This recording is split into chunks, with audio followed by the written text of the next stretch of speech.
अगर आप मेवाड़ का राज चिन्ह देखेंगे तो उसमें एक तरफ राजपूत तो एक तरफ भील योद्धा दिखाई देंगे जो मेवाड़ के त्रिपट को हाथ में पकड़े नजर आएंगे। क्योंकि मेवाड़ का वंश सूर्यवंश है, इसलिए ऊपर सूर्य का निशान अंकित है और नीचे मेवाड़ का आदर्श वाक्य लिखा है, जो दृढ़ राखे धर्म को, तिह राखे करतार, अर्थात संसार का कर्ता परमात्मा उसी की रक्षा करता है जो अपने धर्म पर दृढ़ रहता है। मेवाड़ का नाम लिया जाए और वहाँ के आदिवासी भील समाज का जिक्र ना हो, ये कैसे संभव है। अपनी मातृभूमि के लिए जितना बलिदान मेवाड़ के राणाओं ने, वहाँ के राजपूतों ने दिया, उतना ही भील आदिवासी समाज और मेवाड़ के 36 कौम के लोगों ने भी दिया। राजपूतों और आदिवासी भील योद्धाओं का मेवाड़ की भूमि पर अतुल्य योगदान रहा है, जिसकी तुलना आज के इस कपटी लोकतंत्र में नहीं की जा सकती। राजपूत और भील समाज की मित्रता और अखंडता एक स्वाभाविक परिवार की भांति रही है। मेवाड़ के राणा वहाँ की 36 कौम और सभी वर्ग के राजा होते थे। वहाँ के भील मेवाड़ के राणा को अपना पुत्र मानते थे। जब मुस्लिम आक्रांता भारत पर गिद्धों की तरह हमला कर रहे थे, तब वहाँ के राणा, राजपूत, आदिवासी भील और 36 कौम के लोग एक अजय दीवार बनकर भारत की रक्षा कर रहे थे।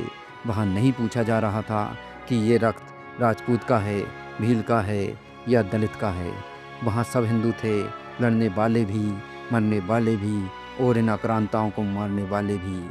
आज लोकतंत्र के मंदिर में एक सपा नेता आता है और राणा सांगा को गद्दार बोलकर चला जाता है। क्यों? सिर्फ चंद वोट पाने के लिए, हमें राजपूत और दलित में बांटने के लिए? क्या ऐसा बोलना सही है हमारे महान पूर्वजों के लिए, जिनके शरीर पर 80 घाव थे, जिसने एक आँख, एक हाथ, एक पैर युद्ध भूमि में लड़ते हुए गंवाया हो, 100 से अधिक युद्ध में विजय प्राप्त की हो, जिसने अपने जीवन पर्यंत लगातार मुस्लिम आक्रांताओं से देश की रक्षा की हो। कोई उस राणा सांगा को ऐसा बोले तो क्या ये सिर्फ राणा सांगा का अपमान है या सिर्फ राजपूत समाज का अपमान है? नहीं, ये उन आदिवासी भील समाज का भी अपमान है जो उनके साथ कंधे से कंधा लगाकर युद्ध भूमि में लड़ रहे थे, अपनी गर्दनें कटवा रहे थे और दुश्मन की गर्दनें काट रहे थे। ये उन 36 कौम के लोगों का अपमान है जो राणा सांगा के राज्य में निवास कर रहे थे और मेवाड़ के राणा के हर निर्णय में अपना समर्थन दे रहे थे। क्या वहाँ दुश्मन के तोप के गोले पूछकर आग उगल रहे थे कि यह घर क्षत्रिय का है, ब्राह्मण का है, वैश्य का या फिर शूद्र का? क्या उन तोप के गोलों ने जिन महान लोगों के चिथड़े किए वो कोई जात के थे? क्या वहाँ दुश्मन को मारने वाले और मातृभूमि पर अपना सर्वस्व न्यौछावर करने वाले हिंदू नहीं थे? क्या उनकी कोई जाति थी? नहीं। तो आज जाति कहाँ से आ गई? कौन ये बीज बो रहा है जाति का? मेरा तो यही मानना है कि ये अपमान ना सिर्फ राणा सांगा का अपमान है और ना ही राजपूत समाज का अपमान है, बल्कि ये हमारे महान आदिवासी भील समाज और 36 कौम के लोगों का अपमान है। ये अपमान है हमारे उन देशभक्त महान पूर्वजों का, जिन्होंने अपनी आने वाली पीढ़ियों के लिए, अपनी मातृभूमि के लिए अपने शरीर का एक एक अंग कटवा दिया, रक्त की एक एक बूंद बहा दी, जिन्होंने इस मातृभूमि को अपने रक्त से सिंचित किया है।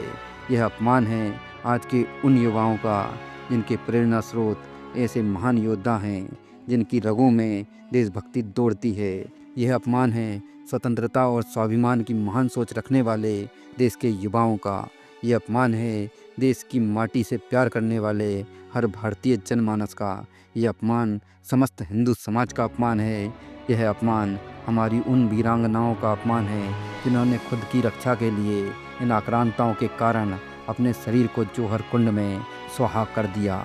ये अपमान हमारी धरती माता का अपमान है, जिसके 36 कौम के बेटों ने उसकी रक्षा के लिए अपने रक्त से उसे सिंचित कर दिया।